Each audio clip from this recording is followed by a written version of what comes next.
माता महामाया का परिनिर्वाण। 5वें दिन नामकरण संस्कार किया गया। बालक का नाम सिद्धार्थ रखा गया। उसका गोत्र गौतम था, इसलिए जनसाधारण में वह सिद्धार्थ गौतम नाम से प्रसिद्ध हुआ। बालक के जन्म की खुशियाँ और उसके नामकरण की विधियाँ अभी समाप्त नहीं हुई थीं कि महामाया अचानक बीमार पड़ गई और उसके रोग ने गंभीर रूप धारण कर लिया। अपना अंत समय निकट आया जान उसने शुद्धोधन और प्रजापति को अपनी सैया के समीप बुलाया और कहा, मुझे विश्वास है कि आसीत ने मेरे बच्चे के बारे में जो भविष्यवाणी की है वह सच्ची निकलेगी। मुझे यही अफसोस है, मैं इस बाड़ी को पूरा हुआ न देख सकूंगी। प्रजापति, मैं अपना बच्चा तुम्हें सौंप जाती हूँ। मुझे विश्वास है कि इसके लिए तुम उसकी माँ से भी बढ़कर होगी। मेरा बालक शीघ्र ही मातृहीन बालक हो जाएगा, लेकिन उसे इसकी तनिक चिंता नहीं है कि मेरे बाद यथा योग्य विधि से उसका लालन पालन नहीं होगा। अब दुखी ना हो, अपने प्राण त्यागने दें। मेरा अंत समय आ पहुंचा है। यमदूत मेरी प्रतीक्षा कर रहे हैं। इतना कहते कहते महामाया ने अंतिम सांस ले ली। शुद्धोधन और प्रजापति दोनों को ही बड़ा दुख हुआ। दोनों फूट फूट कर रोने लगे। जब सिद्धार्थ की माता का देहांत हुआ तो उसकी आयु केवल 7 दिन की थी। सिद्धार्थ का एक छोटा भाई भी था। उसका नाम था नंद। वह शुद्धोधन की दूसरी रानी प्रजापति से उत्पन्न पुत्र था। उसके ताया चाचा की भी कई संतानें थीं। महानाम और अनिरुद्ध शुक्लोदन के पुत्र थे तथा आनंद अमितोदन के। देवदत्त उसकी बुआ अमिता का पुत्र था। महानाम सिद्धार्थ की अपेक्षा बड़ा था और आनंद छोटा। सिद्धार्थ उनके साथ खेलता खाता बड़ा हुआ। बचपन तथा शिक्षा, भाषा, शास्त्र, दर्शन व शिक्षा में प्रवीण। जब सिद्धार्थ थोड़ा चलने फिरने योग्य हो गया, शाक्य जनपद के मुखिया इकट्ठे हुए और उन्होंने शुद्धोधन से कहा कि बालक को ग्राम देवी अभया के मंदिर में ले चलना होगा। शुद्धोधन ने स्वीकार किया और बालक को कपड़े पहना देने के लिए प्रजापति से कहा। जब वह उसे वस्त्र पहना रही थी, सिद्धार्थ ने अत्यंत मधुर बाड़ी में अपनी मौसी से पूछा कि उसे कहाँ ले जाया जा रहा है। तब उसे पता लगा कि उसे मंदिर ले जाया जा रहा है, तो वह मुस्कुराया। लेकिन शाक्यों के रीति रिवाज का ध्यान कर वह चला गया। 8 वर्ष की आयु होने पर सिद्धार्थ ने अपनी शिक्षा आरंभ की। जिन 8 ब्राह्मणों को शुद्धोधन ने महामाया के स्वप्न की व्याख्या करने के लिए बुलाया था और जिन्होंने सिद्धार्थ के बारे में भविष्यवाणी की थी, वे ही 8 ब्राह्मण उसके प्रथम आचार्य हुए, जो कुछ वे जानते थे। जब वे सब सिखा चुके, तब शुद्धोधन ने उदिक देश के उच्च कुलोत्पन्न प्रथम कोटि के भाषा, विद, व्याकरण, वेद वेदांत तथा उपनिषदों के पूरे जानकार सब्बमित्र को बुलावा भेजा। उसके हाथ पर समर्पण का जल सिंचन कर शुद्धोधन ने सब्बमित्र को ही शिक्षण के निमित्त सिद्धार्थ को सौंप दिया। वह उसका दूसरा आचार्य था। उसकी अधीनता में सिद्धार्थ ने उस समय के सभी दर्शन शास्त्रों पर अपना अधिकार कर लिया। इसके अतिरिक्त उसने भारद्वाज से चित्त को एकाग्र तथा समाधिस्थ करने का मार्ग सीख लिया था। भारद्वाज आलार का राम का शिष्य था। उसका अपना आश्रम कपिलवस्तु में ही था। शोषण के खिलाफ था बालक सिद्धार्थ। जब कभी वह अपने पिता की जमींदारी में जाता, वहाँ कृषि संबंधी कोई काम न होता, वह किसी एकांत कोने में जाकर ध्यान रूढ़ हो जाता निस्संदेह उसे सभी प्रकार की शिक्षा मिल रही थी, किंतु साथ साथ एक क्षत्रिय के योग्य सैनिक शिक्षण की ओर से भी उदासीनता नहीं दिखाई जा रही थी। शुद्धोधन को इस बात का ध्यान था कि कहीं ऐसा न हो कि सिद्धार्थ में मानसिक गुणों का ही विकास हो और वह छात्र बल में पिछड़ जाए। सिद्धार्थ स्वभाव से कारुणिक था। उसे यह अच्छा नहीं लगता था कि आदमी आदमी का शोषण करे। एक दिन अपने कुछ मित्रों सहित वह अपने पिता के खेत पर गया। वहां उसने देखा कि मजदूर खेत जोत रहे हैं, बांध बांध रहे हैं, पेड़ काट रहे हैं, किंतु उनके तन पर पर्याप्त कपड़ा नहीं है। वे सूर्य के ताप से जल रहे हैं। उस दृश्य का उसके चित्त पर बड़ा प्रभाव पड़ा। उसने अपने एक मित्र से कहा, एक आदमी दूसरे का शोषण करे, क्या इसे ठीक कहा जाएगा? मजदूर मेहनत करे और मालिक उसकी मजदूरी पर गुलछर्रे उड़ाए, यह कैसे ठीक हो सकता है? उसके मित्रों के पास उसके इस प्रश्न का कोई उत्तर न था, क्योंकि वे पुरानी विचार परंपरा के मानने वाले थे कि किसान मजदूर का जन्म अपने मालिकों की सेवा करने के लिए ही हुआ है और ऐसा करना ही उनका धर्म है। शाक्य लोग बप्रमंगल नाम का एक उत्सव मनाया करते थे। धान बोने के प्रथम दिन मनाया जाने वाला यह एक ग्रामीण उत्सव था। शाक्यों की प्रथा के अनुसार उस दिन हर शाक्य को अपने हाथ से हल जोतना पड़ता था। सिद्धार्थ ने हमेशा इस प्रथा का पालन किया। वह अपने हाथ से हल चलाया करता था। यद्यपि वह विद्वान था, किंतु उसे शरीर श्रम से घृणा न थी। वह योद्धा वर्ग से संबंधित था। उसे धनुष चलाने तथा अन्य शस्त्रों का भी प्रयोग करने की शिक्षा मिली थी, लेकिन वह किसी भी प्राणी को अनावश्यक कष्ट देना नहीं चाहता था। वह शिकारियों के दल के साथ जाने से इनकार कर देता था। उसके मित्र कहते, क्या तुम्हें शेर चीतों से डर लगता है? वह प्रत्युत्तर देता, मैं जानता हूं कि तुम शेर चीतों को मारने वाले नहीं हो। तुम हिरणों तथा खरगोश जैसे निर्दोष जानवरों को ही मारने जा रहे हो, शिकार के लिए नहीं। तो अपने मित्रों का निशाना देखने के लिए ही आओ, उसके मित्र आग्रह करते। सिद्धार्थ इस तरह के निमंत्रणों को भी अस्वीकार कर देता। मैं निर्दोष प्राणियों के वध का साक्षी नहीं होना चाहता। उसकी इस प्रवृत्ति से प्रजापति गौतमी बड़ी चिंतित हो उठी। वह उससे तर्क करती, तुम भूल गए हो कि तुम एक क्षत्रिय कुमार हो। लड़ना तुम्हारा धर्म है। शिकार के माध्यम से ही युद्ध विद्या में प्रवीण हुआ जा सकता है, क्योंकि शिकार करके ही तुम ठीक ठीक निशाना लगाना सीख सकते हो। शिकार भूमि ही युद्ध भूमि का अभ्यास क्षेत्र है। लेकिन सिद्धार्थ बहुधा गौतमी से पूछ बैठते तो, माँ, एक क्षत्रिय को क्या लड़ना चाहिए? और गौतमी का उत्तर होता, क्योंकि यह उसका धर्म है। सिद्धार्थ उसके उत्तर से संतुष्ट न होता। वह गौतमी से पूछता, माँ, यह तो बता कि आदमी का आदमी को मारना एक आदमी का ही धर्म कैसे हो सकता है? गौतमी उत्तर देती, यह सब तर्क एक सन्यासी के योग्य है, लेकिन क्षत्रिय का तो धर्म लड़ना ही है। यदि क्षत्रिय भी नहीं लड़ेगा तो राष्ट्र का संरक्षण कौन करेगा? लेकिन माँ, यदि सब क्षत्रिय परस्पर एक दूसरे को प्रेम करें तो क्या बिना कटे मरे वे राष्ट्र का संरक्षण कर ही नहीं सकते? गौतमी निरुत्तर हो जाती। वह अपने साथियों को अपने साथ बैठकर ध्यान लगाने प्रेरित करता। वह उन्हें बैठने का ठीक ढंग सिखाता। वह उन्हें किसी एक विषय पर चित्त एकाग्र करना सिखाता।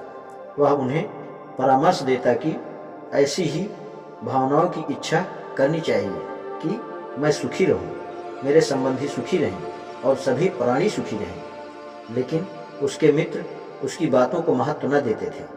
वे उस पर हंसते थे। वे आंखें बंद करते तो उनका चित्त उनके ध्यान के विषय पर एकाग्र न होता। इसकी बजाय उनकी आंखों के सामने नाचते हुए हिरण नजर आते थे। जिनका वे शिकार करना चाहते थे, वे मिठाइयाँ जिन्हें वे खाना चाहते थे। उसके माता पिता को उसका यह ध्यान विमुख होना अच्छा नहीं लगता था। उन्हें लगता था कि यह क्षत्रिय जीवन के सर्वथा प्रतिकूल है। सिद्धार्थ का विश्वास था कि योग्य भावनाओं पर चित्त एकाग्र करने से हम अपनी मैत्री भावना को बहुत व्यापक बना सकते हैं।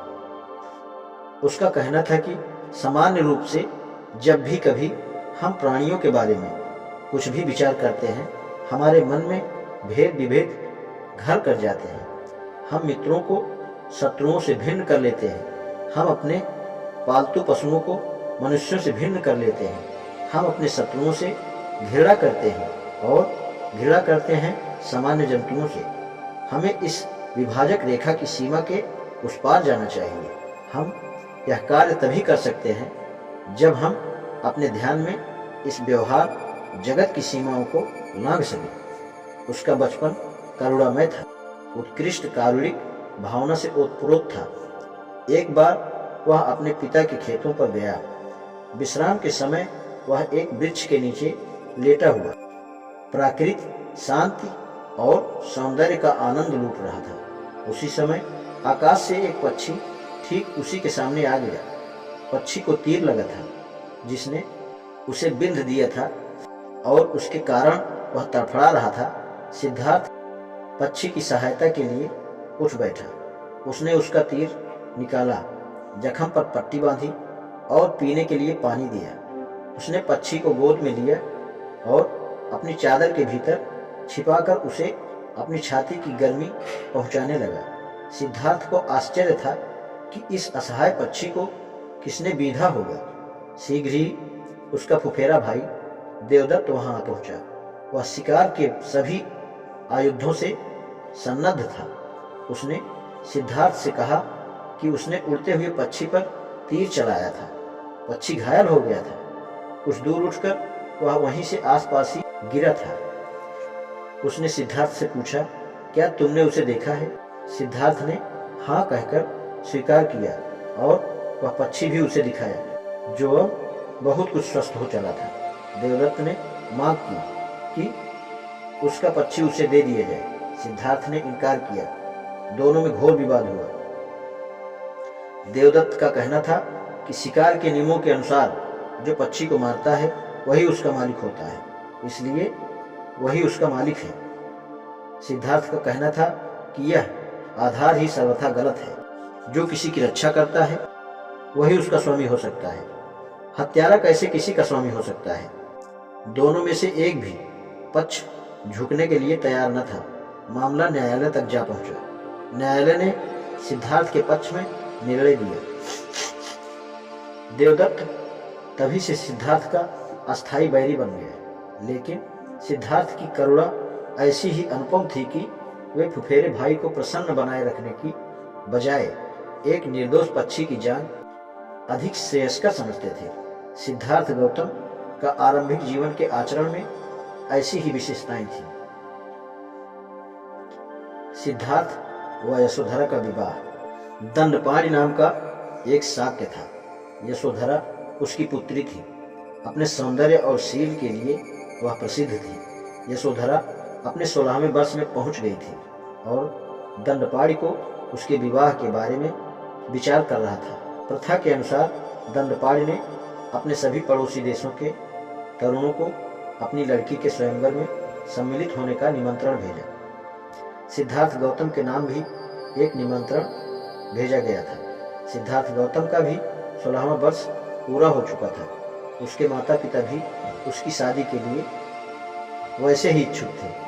उन्होंने सिद्धार्थ को स्वयंवर में जाने को और यशोधरा का पाणिग्रहण करने को कहा। उसने अपने माता पिता की इच्छा पूरी करना स्वीकार किया। स्वयंवर में पधारे तरुणों में से यशोधरा ने सिद्धार्थ गौतम को ही चुना। दंडपाणि बहुत प्रसन्न नहीं था। उसे उन दोनों के दाम्पत्य जीवन की सफलता में संदेह था। उसे लगता था कि सिद्धार्थ को तो साधु संतों की संगत ही अच्छी लगती है। उसे तो एकांत प्रिय है। वह एक अच्छा सद्गृहस्थ कैसे बन सकेगा। यशोधरा सिद्धार्थ गौतम के अतिरिक्त और किसी दूसरे से विवाह न करना चाहती थी। उसने अपने पिता से पूछा, क्या साधु संतों की संगति को अच्छा समझना कोई अपराध है? यशोधरा का ऐसा ख्याल नहीं था। यशोधरा की माँ को जब मालूम हुआ कि यशोधरा सिद्धार्थ गौतम को छोड़कर और किसी दूसरे से विवाह करना ही नहीं चाहती, उसने दंडपाणि से कहा कि उसे राजी हो जाना चाहिए। दंडपाणि राजी हो गया। गौतम के प्रतिद्वंदी निराश ही नहीं हुए, बल्कि उन्हें लगता था कि उनका अपमान हो गया है। उन्हें लगता था कि कम से कम उनके प्रति न्याय करने के लिए ही यशोधरा को चाहिए था कि चुनाव करने से पहले किसी न किसी तरह से सबकी परीक्षा लेती। कुछ समय तो वे चुप रहे। उनका विश्वास था कि दंडपाणि तो यशोदा को गौतम का चुनाव ही न करने देगा, उनका उद्देश्य यूं ही पूरा हो जाएगा। लेकिन जब उन्होंने देखा कि दंडपाणि असफल रहा है, उन्होंने हिम्मत से काम लिया और इस बात की मांग की कि लक्ष्यभेद की एक परीक्षा होनी चाहिए। दंडपाणि को स्वीकार करना पड़ा। पहले तो सिद्धार्थ इसके लिए तैयार न था, लेकिन उसके साथी छंदक ने उसे समझाया कि यदि वह अस्वीकार करेगा तो यह उसके लिए, उसके परिवार के लिए तथा सबसे बढ़कर यशोधरा के लिए ही बड़ी लज्जा की बात होगी। सिद्धार्थ गौतम के मन पर इस तर्क का बड़ा प्रभाव पड़ा। उसने उस परीक्षण में सम्मिलित होना स्वीकार किया। परीक्षण आरंभ हुआ। प्रत्येक प्रतिद्वंदी ने अपना अपना कौशल दिखाया।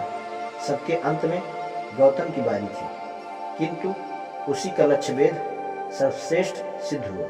इसके बाद विवाह हुआ। शुद्धोधन और दंडपाणि दोनों को बड़ी प्रसन्नता थी। इसी प्रकार यशोधरा और महाप्रजापति भी बड़ी प्रसन्न थे। वैवाहिक जीवन के लंबे समय बाद यशोधरा ने एक पुत्र को जन्म दिया। उसका नाम राहुल रखा। पुत्र को रोकने के लिए पिता की योजनाएं, लेकिन विलासिता के सारे साधन सिद्धार्थ को रोक नहीं पाए। यद्यपि राजा शुद्धोधन प्रसन्न था कि पुत्र का विवाह हो गया है और उसने गृहस्थ जीवन में प्रवेश कर लिया है, फिर भी आसित मुनि की भविष्यवाणी अब भी उसका पीछा कर रही थी। उस भविष्यवाणी को पूरा होने से रोकने के लिए उसने सोचा कि सिद्धार्थ गौतम के जीवन के आनंदों और काम भोगों में पूरी तरह से व्यस्त रखा जाए तथा बंधनों से बांध दिया जाए। इस उद्देश्य की पूर्ति के लिए शुद्धोधन ने अपने पुत्र के रहने के लिए 3 महल बनवाए, एक ग्रीष्म ऋतु के लिए, दूसरा वर्षा ऋतु के लिए और एक तीसरा शीत ऋतु के लिए। उन्होंने इन महलों को हर तरह की सुविधाओं और भोग विलास के साधनों से सुसज्जित कराया। हर महल के चारों ओर एक एक विशाल सुंदर बाग, जिसमें नाना प्रकार के वृक्ष, लताएं और फूल पर फूल लगे थे। अपने कुल पुरोहित उदाई के परामर्श से उसने विचार किया कि कुमार के लिए एक अंतःपुर की व्यवस्था की जाए, जिसमें अत्यधिक सुंदर स्त्रियां हों। शुद्धोधन ने तब उदाई से कहा कि वह उन षोडशियों को समझा दे कि वे किस प्रकार का आचरण करके जीवन के आनंद भोग हेतु कुमार का दिल जीत लें। उदाई ने अंतःपुर की सुंदरियों को एकत्र करके उन्हें समझाया कि वे किस विधि से कुमार का दिल जीते। उन्हें संबोधित करते हुए उनसे कहा, तुम सभी इस तरह की ललित कलाओं में दक्ष हो, तुम सभी प्रण संबंधी भावनाओं की भाषा को समझ पाने में प्रवीण हो, तुम सौंदर्य और लावण्य से युक्त हो, तुम्हें राग रंजित चित्त की भाषा का अच्छा परिचय है, तुम सभी सुंदर हो, आकर्षक हो, तथा अपने कौशल में कुशल हो। तुम अपने रूप लावण्य से उन ऋषि मुनियों को भी जीत सकती हो जिन्होंने अपनी इच्छाओं को समाप्त कर दिया है। तुम उन देवताओं को भी जाल में फंसाकर जीत सकती हो जिन्हें केवल दिव्य लोक की अप्सराएं ही मोह सकती हैं। अपने दिल की भावनाओं को व्यस्त करने के कौशल द्वारा अपने नाज नखरों से, रूपा लावण्य से और अपने श्रेष्ठ सौंदर्य व आकर्षण से पुरुषों की तो बात ही क्या, तुम स्त्रियों तक को भी मोह सकती हो। इस प्रकार दक्ष व इतनी कुशल होते हुए अपने अपने क्षेत्र में स्थित हो। तुम सबके लिए कुमार को मुग्ध कर काम रूपी बंधन में बांध लेना कोई कठिन कार्य नहीं है। तुम्हारा संकोचपूर्ण एवं कातर व्यवहार नववधुओं के योग्य होगा जो लाज शर्म से आंखें बंद कर लेती हैं। निस्संदेह यह वीर भी महान है, लेकिन इससे तुम्हें क्या, स्त्री का बल भी तो महान होता है। यही तुम्हारा दृढ़ संकल्प होना चाहिए। पुराने समय में एक महान ऋषि था जिसे देवता भी नहीं जीत सकते थे, लेकिन काशी की एक सुंदर वेश्या ने उस ऋषि को अपने रूप के बल पर मथ भ्रष्ट कर तिरस्कृत किया और उसे अपने पैरों में गिरा लिया था। वह महान ऋषि प्रसिद्ध विश्वामित्र यद्यपि गहन तपश्चर्या में लीन था, तो भी मेनका नाम की अप्सरा ने उसे 10 वर्ष तक जंगल में बंदी बनाकर रखा था। इस प्रकार के अनेक ऋषि मुनियों को ऐसी स्त्रियों ने निष्क्रिय बना दिया। इस नाजुक कुमार की तो बात ही क्या है। इस कुमार ने तो अभी तारुण्य के प्रथम पहर में पैर ही रखा है। जब ऐसी स्थिति है तो तुम साहसपूर्वक प्रयास करो ताकि राजा के परिवार की भावी पीढ़ी उससे अलग ना हो पाए। अमान्य स्त्रियां साधारण आदमियों को मोह कर वशीभूत करती हैं, किंतु सही अर्थों में वे ही होती हैं जो श्रेष्ठ व असाधारण मनुष्य को भी अपने बस में कर लें। आज इतना ही।